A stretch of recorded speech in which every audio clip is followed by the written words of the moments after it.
Consider supporting DanDanTheFireman on Patreon for just $1 a month. More information and link below. What is up, everybody? DanDanTheFireman here, and I want to talk to you about how to convince your family to let you ride a motorcycle. Now, that sounds kind of bad because, you really should be able to choose whatever it is you want to do, but I understand that there's some parents, maybe a wife, girlfriend, boyfriend, whoever, that says, don't ride that motorcycle, I don't want you to, and they're going to come at you with, like, what about the family? What happens if you get hurt? What happens if everything happens? And that's what we're going to talk about. This is a question that was popping up a lot in the Discord and in the comments, and I wanted to address it the best way I possibly could. But before I jump into that, make sure you guys subscribe. It really does help out the channel. I am so close to 50,000 subscribers. This is insane. And I'm going to look back at this video and be like, wow, 50,000 subscribers? That was nothing. So I would love it if you guys are here part of the community for that. Anyways, so let's go ahead and just talking about it. And I want to kind of bring it up to you and open your eyes also, because I know you're super excited about getting a motorcycle. You went to the dealer or whatever, or you found a motorcycle that you want, and you just have like this buyer's high. You're super excited and you're like, I want this, I want this, I want this. No one can change my mind. I need you to understand that motorcycles are actually dangerous. So the concern that your family have, it's true. Motorcycles are actually dangerous. And I have a bunch of notes here, and I'm actually not gonna ride to do this. So I need to find a spot to sit and talk about this, because there's a lot of traffic and motorcycles are actually dangerous. You have to be aware of that. You actually have to be cognizant of that. All right, let's have a little heart-to-heart real quick about something that's going on. All right, so per vehicle miles traveled in 2016. Now, this is the United States statistics. I'll have a link to my source in the description. I want you guys to read it.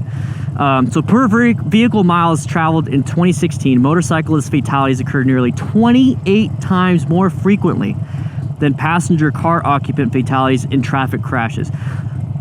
So what that means is that 28 times more people died in a motorcycle accident. It's terrible compared to a car. It's terrible. So actually driving a car is 28 times safer than a motorcycle.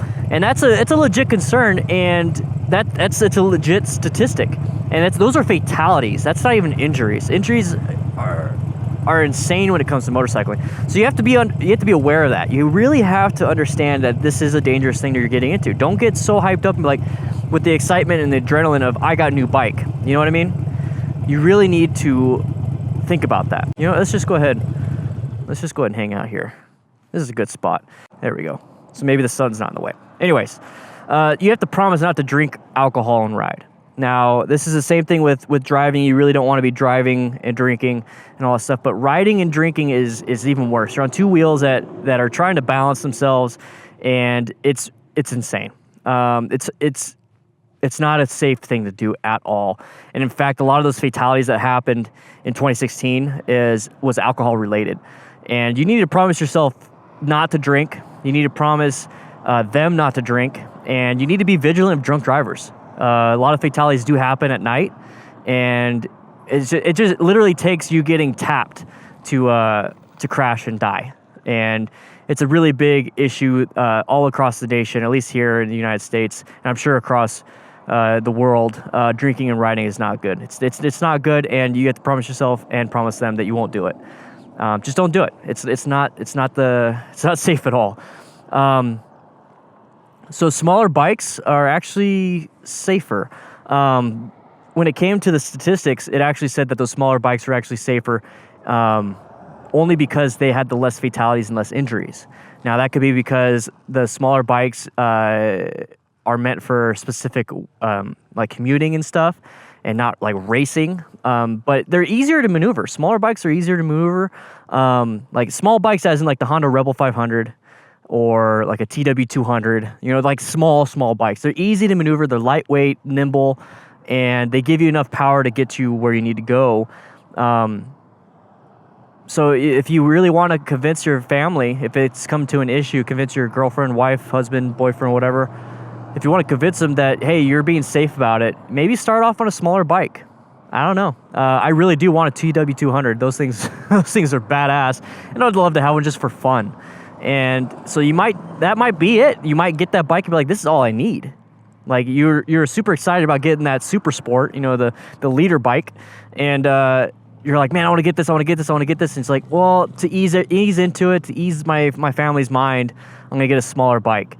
And then you go off and get a TW200. You're like, wow, I am so glad I got this. It's cheaper, insurance is cheaper, way cheaper, and I'm having so much fun. I don't need a super sport. So you might actually convince yourself that you might want a smaller bike. I honestly would love to have a smaller bike just because of that. I think it'd be a lot of fun. And insurance and gas and all that stuff and maintenance and all that stuff will be cheaper too. You could promise your family and your whoever that you'll wear gear, and you really need to promise yourself that, because you don't want to wear gear just for them. You want to wear gear for yourself, because you need to wear all gear all the time. It's as simple as that. And I'm going to read a statistic here. It says helmets are estimated to be 37% effective in preventing fatal injuries to motorcycle riders and 41% for motorcycle passengers. So in other words, every 100 motorcycle riders in crashes while not wearing helmets, 37 of them could have been saved had all 100 worn helmets. So 37 people would have been saved. Out of 100 motorcycle riders killed, 37 of them would have been saved if they were wearing helmets. That's a huge percent. That is a huge increase. Wear your gear. Wear a helmet. Wear a full-face helmet, especially the full-face helmet, because your chin will get hit. This is like the highest impact zone of a crash. The highest percentage chance of hitting your face than anywhere else on your body. You're going to hit definitely your skull and everything, but right here is where you're going to hit. And you need to have a good chin guard. Shoei makes great helmets. Arai makes great helmets. Bell makes good helmets. Don't wear a skull cap. Don't wear one of those brain buckets. Get yourself a real helmet and get it certified. Get a certified helmet. Snell, ECE, DOT at minimum. But ECE is really good. You find a lot of those. ECE 2205, I believe, is what it is. I could be wrong. But find the ECE sticker and make sure it's certified. Shell, Arai, or not Shell, Shoei, Arai, Bell have a lot of ECE Snell certified. Really good helmets. Simpson helmets, Scorpion helmet. There's so many brands out there. I can't even name them all. Find the one that you like. Find the one that fits and wear it. And then get some actual gear. Gloves, jacket, pants, and boots. That you need to have gear. Now, this is one that I heard quite a bit from family. It's like, if you die, then what? Or if you die, you're gonna leave behind the kids, or like, it's an argument. It's almost like a guilt trip into, hey, don't do this. Think about the family.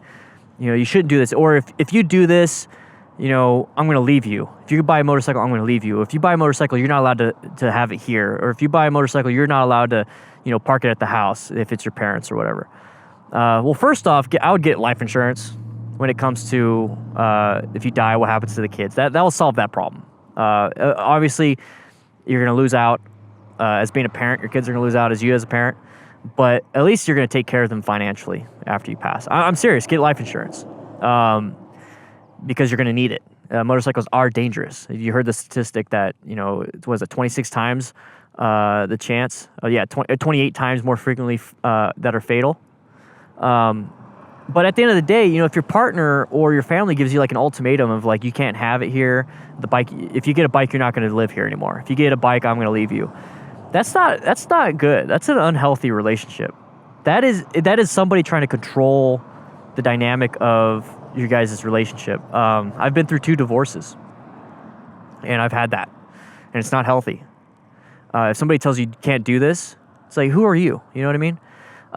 So it's a very unhealthy relationship, and that is an issue that goes deeper than how to convince your family, because you're not going to convince them. The only way you're going to convince them is just by getting rid of them as in a relationship. Because if you want to do something and you're being safe about it, and you're actually thinking about, hey, how can I convince them, because this is something I really want to do. I'm passionate about it. I want to get into it. I've always wanted to get into it. And they're like, no, you can't. That is not healthy. That is not a good relationship. That is not something good. And you need to either stand up or convince them in a healthy way. If you still value that relationship. Anyways, I don't want to jump into that. That's more of like a Friday vlog. So if you want more of a personal vlog, head out on the Fridays or ask the questions in the description, in the comments and all that stuff. I would definitely love to answer some of those. But yeah, this is it's a really difficult one to convince your family to let you ride a motorcycle, because at the end of the day, you should be able to do what you want to do, right? All right, guys. That was a lot of fun. that was a question that kept popping up, and I really wanted to answer it for you guys, and that my take on it, like what I would do. But hopefully it helped you out. So like I said, subscribe. It really does help out the channel, and I would love to have you guys here to help out each other. And with that said, though, I'm gonna be heading out. I'm gonna make some more videos. I'm gonna go head home after that and have a beer. Not while I'm riding. I'm gonna have a beer after I'm done with everything. And I'll see you guys later. Okay? All right.